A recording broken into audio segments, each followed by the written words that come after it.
Hello guys, आज अपने एक लास्ट कंसंट्रेशन टर्म की बात करेंगे जो है नॉर्मेलिटी, यानी नॉर्मलता। नॉर्मेलिटी क्या होती है? देखो, सबसे पहले इसकी डेफिनेशन समझते हैं।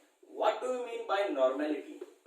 देखो, नॉर्मेलिटी की डेफिनेशन ये जितनी भी थी, molarity, percent by mass, mole fraction और नॉर्मेलिटी, इन सब की डेफिनेशंस आपको पता होनी चाहिए। अगर आपको डेफिनेशंस पता होगी तो आप इजीली क्या कर सकते हो, फॉर्मूला बना सकते हो। देखो, नॉर्मेलिटी क्या बोलता है? The number of gram equivalent, गौर देना, gram equivalent, the number of gram equivalent याद हो, जिसे हिंदी में हम बोलते हैं तुल्यांकी भार। मैंने आपको स्टार्टिंग में करवाया था, याद है ना? ग्राम इक्विवेलेंट का मतलब बस वही है, the number of gram equivalent. मैंने आपको इक्विवेलेंट वेट बताया था, यहां पर क्या वर्ड आया? ग्राम इक्विवेलेंट आया। इसका मतलब देखना, अभी बताऊंगा। The number of gram equivalent of solute. यहां सॉल्यूट का हम ना तो नंबर ऑफ मोल्स ले रहे हैं, ना हम सॉल्यूट का मास ले रहे हैं, हम क्या ले रहे हैं? Gram equivalent weight of solute. Gram equivalent weight पूरा लिख दो, gram equivalent weight of solute dissolved इन पर लीटर ऑफ सॉल्यूशन। यानी किसी सॉल्यूशन में, एक सॉल्यूशन का कोई क्या होगा? सर्टेन वॉल्यूम होगा, ठीक है? उस सर्टेन वॉल्यूम में, वॉल्यूम आपको पता है, वॉल्यूम किस में डिफाइन होता है? या तो लीटर में या सेंटीमीटर क्यूबिक में, है ना? सीसी में या लीटर में। यानी हुआ क्या? एक सर्टेन वॉल्यूम में, सॉल्यूशन के एक सर्टेन वॉल्यूम में सॉल्यूट के कितने ग्राम इक्विवेलेंट वेट है, वही क्या होगी? उस सॉल्यूशन की नॉर्मेलिटी। ये भी क्या है? कंसंट्रेशन टर्म ही है। फॉर्मूला बनाओ, नॉर्मेलिटी को हम एन से डिनोट कर देते हैं। फॉर्मूला क्या बनेगा? Gram equivalent weight of solute upon क्या है? पर लीटर ऑफ सॉल्यूशन, यानी वॉल्यूम ऑफ सॉल्यूशन। क्या है? Volume of solution. अब सुनना, यहां पर ये ग्राम इक्विवेलेंट वेट क्या होता है, इसको मैं यहां लिख रहा हूं। ग्राम इक्विवेलेंट वेट आप कैसे फाइंड करोगे? Mass of solute upon mass of solute. Solute का जो मास होगा उसको क्या करोगे? डिवाइड कर दोगे उसके इक्विवेलेंट मास से, या मैं बोल सकता हूं इसको इक्विवेलेंट वेट भी बोल सकता हूं। अपने ने ये पढ़ा था इक्विवेलेंट वेट या इक्विवेलेंट मास, लेकिन ग्राम इक्विवेलेंट वेट क्या होता है? किसी सब्सटेंस का मास को अगर मैं डिवाइड कर दूं उसके इक्विवेलेंट मास से, तो क्या आ जाएगा? ग्राम इक्विवेलेंट वेट या ग्राम इक्विवेलेंट मास आ जाएगा अपने पास। ये बात आई समझ में? अब देखो, इसको अगर मैं यहां पुट अप करता हूं, अब देखो इसको शॉर्ट में लिख दूं, मास ऑफ सॉल्यूट यानी एम मान लो, ठीक है? इक्विवेलेंट मास ऑफ ईएम मान लेता हूं। अब फॉर्मूला देखना क्या बनेगा? मास ऑफ सॉल्यूट, और ये क्या है? Equivalent mass. अपने को पता है इक्विवेलेंट मास हमने कैसे निकाला था? किसी भी सब्सटेंस का मोलर मास, किसी भी सब्सटेंस का मोलर मास, उसको डिवाइड कर दूं मैं उस सब्सटेंस की वैलेंसी फैक्टर से। किससे? वैलेंसी फैक्टर से अगर मैं डिवाइड कर देता हूं तो उस सब्सटेंस का मेरे को क्या मिल जाएगा? इक्विवेलेंट मास मिल जाएगा। ये हमने पढ़ा था। अब आपको ध्यान क्या रखना है? जो फॉर्मूला बनेगा वो क्या बनेगा? Gram equivalent upon volume of solution. या मैं इसको ऐसे भी लिख सकता हूं, देखना।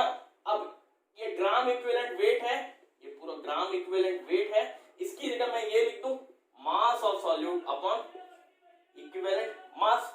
अपॉन में यहां क्या चल रहा है? ये बात आएगा समझ में? ये m अपॉन em लिख दिया, ये पूरा अपॉन में vl चल रहा है। इसको मैं ऐसे लिख सकता हूं, m upon em into vl। अब em की जगह, यानी जो इक्विवेलेंट मास है उसकी जगह मैं क्या लिख सकता हूं? Molar mass. मोलर मास को हम क्या मानते हैं? m0 या m0 बोलता हूं। वैलेंसी फैक्टर मतलब vf। इसको मैं यहां लिख दूं तो क्या बनेगा? m upon m0 upon vf। ये em की जगह आया इंटू vl। सिंपल फॉर्मूला है, सिंप्लीफाई करना है तो क्या बनेगा? m, ये vf ऊपर जाएगा, into vf upon m0 into vl। तो एट लास्ट हमारे पास जो फॉर्मूला बना उसकी सीरीज ये है। ये सब फॉर्मूले आपको नॉर्मेलिटी के याद होने चाहिए। मेनली जो फॉर्मूला है वो ये है। गिलास जो आया है निकल के, वो ये फॉर्मूला है जो आपको याद रखना है। अब कहानी आती है ये वैलेंसी फैक्टर की, इसका क्या रोल है, ये कैसे निकाला जाएगा, क्योंकि आपको क्या चाहिए, इक्विवेलेंट मास चाहिए, तो उसके लिए आपको वैलेंसी फैक्टर भी चाहिए होगा। अब वैलेंसी फैक्टर क्या होता है, अलग अलग सब्सटेंस का अलग अलग होता है, वो मैंने आपको शायद पहले भी बताया, फिर मैं बताता हूं। अब देखो वैलेंसी फैक्टर की जो कहानी है, इसे हम एन फैक्टर भी बोल देते हैं, ठीक है, हिंदी में इसे हम बोलते हैं संयोजकता गुणांक। क्या बोलते हैं, संयोजकता गुणांक। अब ये कैसे फाइंड किया जाता है, ये देखो अलग अलग सब्सटेंस के लिए अलग अलग फाइंड किया जाता है। अगर कोई एसिड है आपके पास और आपको उसकी नॉर्मेलिटी फाइंड करनी है, तो उसका वैलेंसी फैक्टर आप कैसे निकालोगे, आप ये देखोगे एसिड हम किसे बोलते हैं, हम एसिड उस सब्सटेंस को बोलते हैं जिसमें क्या हो, H+ हो, यानी हाइड्रोजन आयन हो। ऐसा नहीं हर सब्सटेंस में हाइड्रोजन आयन होगा तो वो एसिड होगा, नहीं, एक ऐसा सब्सटेंस जिसे पानी में डिसॉल्व करने पर वो H+ आयन डोनेट करता हो, उस हिसाब से हम उसको एसिड बोलेंगे। इसी टाइप से अगर कोई बेस है तो हम कैसे डिफाइन करेंगे, ऐसा सब्सटेंस जिसे पानी में घोलने पर, डिसॉल्व करने पर वो क्या देता हो, OH- आयन देता हो, ये हमें पता है। अब सुनना यहां पर वैलेंसी फैक्टर क्या होगा एसिड के लिए, अगर एसिड एक हाइड्रोजन आयन डोनेट करता है तो उसका वैलेंसी फैक्टर क्या होगा, 1 होगा। क्या होगा, 1 होगा। अगर 2 हाइड्रोजन आयन डोनेट करता है तो 2 होगा। अगर 3 हाइड्रोजन आयन डोनेट करता है तो क्या होगा, 3। फॉर एग्जांपल मैंने लिखा CH3COOH, अगर इसको मैं पानी में डिसॉल्व करूं ये कैसे टूटेगा, ऐसे टूटेगा, ये H+, ये माइनस, तो यहां पर इसने कितने हाइड्रोजन आयन डोनेट किए, 1, तो इसका वैलेंसी फैक्टर क्या होगा, 1।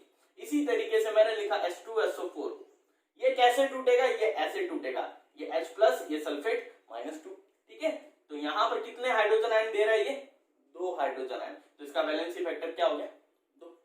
इसी टाइप से अगर मैंने लिया H3PO4, ठीक है, तो यहां पर अगर इसको तोड़ूं तो ये 3 हाइड्रोजन आयन देगा और यहां पर ये फॉस्फेट 1 आयन होगा, तो इसका मतलब ये प्लस, ये माइनस, ये यहां पे कितने आयन मिल रहे हैं, 3। लेकिन ये तो चलो सिंपल है, आपको दिख जाएंगे, लेकिन कुछ एसिड ऐसे भी हैं जिनमें हाइड्रोजन तो खूब सारे दिखते हैं लेकिन वो डोनेट 1, 2 ही करते हैं, तो वो कौन कौन से, वो आपको ध्यान रखना, मैं यहां लिख रहा हूं।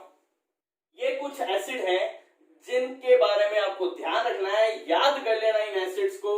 ये कौन कौन से एसिड्स हैं जो जितना दिखते हैं हाइड्रोजन उतने डोनेट नहीं करते, उससे कम डोनेट करते हैं। फॉर एग्जांपल H3PO3, यहाँ हाइड्रोजन कितने दिख रहे हैं आपको, 3, लेकिन ये डोनेट कितना करता है, सिर्फ 1।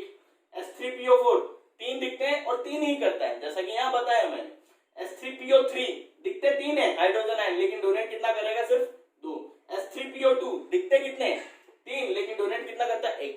आइए ऐसे क्यों डोनेट करते हैं, ये कम डोनेट क्यों करते हैं, इसकी कहानी आप धीरे धीरे आगे बढ़ोगे जब केमिस्ट्री में ऑन गो होंगे। अभी मैं बताऊंगा तो हो सकता है आपको समझना है, इसलिए धीरे धीरे आगे इसको समझाएंगे। ये आई बात समझ में एसिड की। अब फॉर एग्जांपल मैंने आपको पूछा HCl,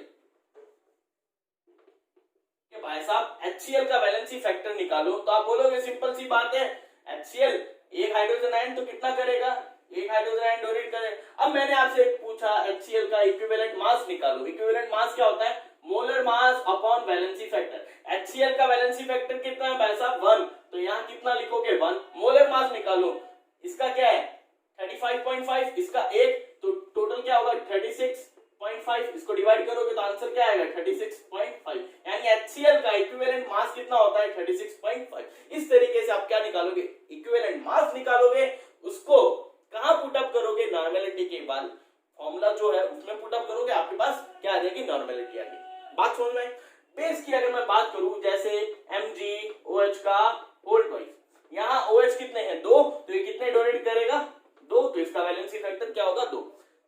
मैंने लिखा कैल्शियम हाइड्रोक्साइड, यहाँ पर कितने हैं 2, तो कितने डोनेट करेगा 2। मैंने लिखा NaOH, यहाँ कितने डोनेट करेगा ये 1, तो इसका वैलेंसी फैक्टर क्या होगा 1।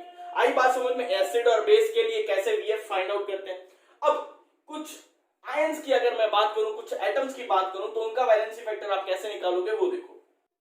यहां से अब आपको एक बात पता चली, कोई भी एसिड हो या बेस हो, उसका इक्विवेलेंट मास कैसे फाइंड आउट कर सकते हो आप।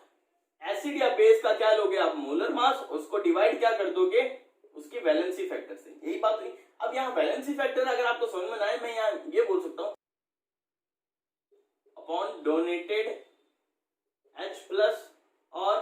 OH minus ion. कितने हाइड्रोजन या OH माइनस आयन डोनेट करता है उसको क्या कर दोगे, एसिड या बेस के मोलर मास से डिवाइड कर दोगे, आपके पास क्या आ जाएगा, इक्विवेलेंट मास। आई बात समझ में। अब यहाँ देखो, अगर सॉल्ट हो आपके पास कोई, क्या हो, सॉल्ट। सॉल्ट का मतलब फॉर एग्जांपल मैंने लिखा यहाँ पर NaCl, यहाँ लिखा मैंने CaCO3, यहाँ लिखा मैंने Na2SO4, ये सब क्या है, सॉल्ट है। अब इनका वैलेंसी फैक्टर आप कैसे फाइंड आउट करें, किसी भी सॉल्ट का वैलेंसी फैक्टर फाइंड आउट करने के लिए आप देखोगे उस पर टोटल पॉजिटिव चार्ज कितना है, यानी कुल धनावेश कितना है उस पर आप वो देखोगे। अब पॉजिटिव चार्ज का मतलब देखो यहाँ पर NaCl कैसे टूटता है, Na प्लस में और Cl माइनस में। CaCO3 कैसे टूटेगा, तोड़ूंगा तो Ca प्लस 2 CO3 माइनस 2, यहाँ पर Na प्लस 1 और सल्फेट माइनस 2, ऐसे ही टूटेगा। अब यहाँ पर टोटल पॉजिटिव चार्ज देखो, यहाँ Na कितना है, 1 है, यहाँ इसको तोड़ा तो कितने Na बने, 1 बना, इस पर पॉजिटिव चार्ज कितना है, 1, तो यहाँ पर इसका वैलेंसी फैक्टर क्या हो जाएगा भाई साहब, 1।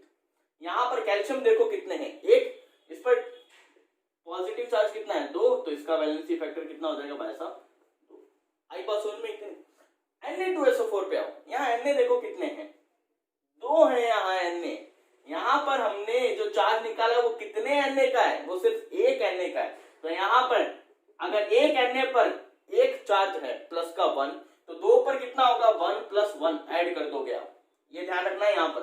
तो यहाँ पर वैलेंसी फैक्टर क्या हो जाएगा, 2। यहाँ 1 मत कर देना वैलेंसी फैक्टर, आप देखना यहाँ पर Na का अमाउंट कितना है, 1 है, 2 है, 3 है, 4 है, कितने हैं आप देखोगे 2 है। 1 Na पे कितना होता है, प्लस 1 होता है, तो जितने भी Na हो उन सबको क्या कर दो, ऐड कर दो, वही आपका क्या हो जाएगा, वैलेंसी फैक्टर। अब सिंपल कोई आयन दे रखा हो आपके पास, मान लो मैंने दिया Fe+2, इस पर मैंने पूछा चार्ज, मतलब चार्ज क्या, वैलेंसी फैक्टर, तो आप सिंपली बोलोगे जो इसका चार्ज है वही उसका क्या हो जाएगा, वैलेंसी फैक्टर। यानी आयन पे जो चार्ज होता है, जो आवेश होता है, वही उसका क्या होता है, वैलेंसी फैक्टर होता है। आई बात समझ में। अब अगर मैंने आपको कुछ पॉली एटॉमिक स्पीसीज दे दी, पॉली एटॉमिक स्पीसीज यानी बहुपरमाणु, फॉर एग्जांपल मैंने लिखा O2, मैंने लिखा Cl2, मैंने लिखा N2, मैंने कहा इनका वैलेंसी फैक्टर निकालो। अब आप बोलोगे भाई साहब O2, एक ऑक्सीजन पे चार्ज कितना होता है, -2, एक क्लोरीन पे कितना होता है, -1, एक नाइट्रोजन पे चार्ज कितना होता है, -3। जब एक ऑक्सीजन पे चार्ज -2 है, यहाँ कितने ऑक्सीजन है बेटा, 2। क्या कर दोगे, अभी मैंने बताया था, ऐड करोगे, ऐड किया मैंने तो क्या आएगा, 2 + 2 4, यहाँ पर इसका वैलेंसी फैक्टर क्या हो जाएगा, 4। यहाँ पर निकालो, एक क्लोरीन पे -1 है, यानी एक यहाँ प्लस माइनस से कोई लेना देना नहीं है, 1 एक चार्ज है, तो क्या कर दोगे, 1 + 1, क्लोरीन 2 है, तो इसका वैलेंसी फैक्टर कितना हो जाएगा भाई साहब, 2। नाइट्रोजन पे देखो 3 का चार्ज है, 1 पर 2 हुए, यहाँ पर नाइट्रोजन तो कितना होगा, 3 + 3, गुणा मत कर देना, 3 × 2 = 6, नहीं ऐड करना है, 3 + 3 कितना हुआ, 6। यही मैंने पूछा ओजोन का, O3 का। अब यहाँ पर कोई महानुष 3 × 2 = 6 कर दे तो बात गलत है, 2 + 2 + 2 कितना हुआ, 6, इसका वैलेंसी फैक्टर 6। आई बात समझ में। इस तरीके से हम क्या करते हैं, अलग अलग सब्सटेंस का वैलेंसी फैक्टर फाइंड आउट करके इक्विवेलेंट मास निकालते हैं, इक्विवेलेंट मास निकालने के बाद नॉर्मेलिटी फाइंड करते हैं। अब देखो तो फॉर्मूला बता रहा हूं आपको, molarity and molality find out करने के लिए, वो तो फॉर्मूले बताए थे वो तो है ही, लेकिन ये 2 फॉर्मूलाज और हैं। ये कब काम आएंगे, ये तब काम आएंगे जब आपको वह परसेंट बाय मास गिवन हो। जब परसेंट बाय मास गिवन हो, आपको क्या फाइंड आउट करना हो, मोलैरिटी या मोलैलिटी। तो फॉर्मूला क्या अप्लाई करोगे, मोलैरिटी का 10 × x, यहां पर जो परसेंट बाय मास है इसको मैं क्या मान रहा हूं, x, आप कुछ भी मान सकते हो, मैंने x डिनोट कर दिया, 10 × x × d, 10 × x × d। अब यहां पूछोगे आप d क्या है, d होगी भाई साहब डेंसिटी, क्या होगी, डेंसिटी यानी घनत्व होगा, ठीक है, अपॉन m0 ऑफ सॉल्यूट, यानी सॉल्यूट का मोलर मास। पास समझ में? मोलैलिटी का क्या होगा देखना, 1000 इंटू एक्स, ये 1000x कर दो, 1000x upon 100 minus x into am not of solute, यानी मॉलिक्यूलर मास ऑफ सॉल्यूट या मोलर मास ऑफ सॉल्यूट। ये दो फॉर्मूले आपको याद रखने हैं। अब एक न्यूमेरिकल करके देखते हैं हम इसके ऊपर, और कुछ न्यूमेरिकल्स मैं आपको दूंगा, एक नॉर्मेलिटी का न्यूमेरिकल करेंगे और उस पे कुछ न्यूमेरिकल्स मैं आपको दूंगा होमवर्क के लिए।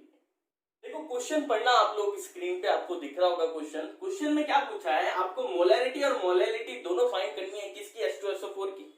ठीक है, एक सॉल्यूशन है H2SO4 का, उस सॉल्यूशन में जो H2SO4 का मास बाय परसेंट है वो कितना है, 27%, और जो डेंसिटी है गिवन वो आपको 1.198 ग्राम पर सेंटीमीटर क्यूब दे रखी है।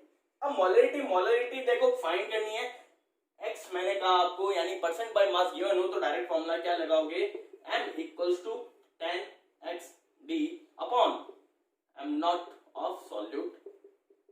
मोलैलिटी के लिए क्या लगाओगे, 1000x upon 100 minus x into m not of solute, यही लगाएंगे।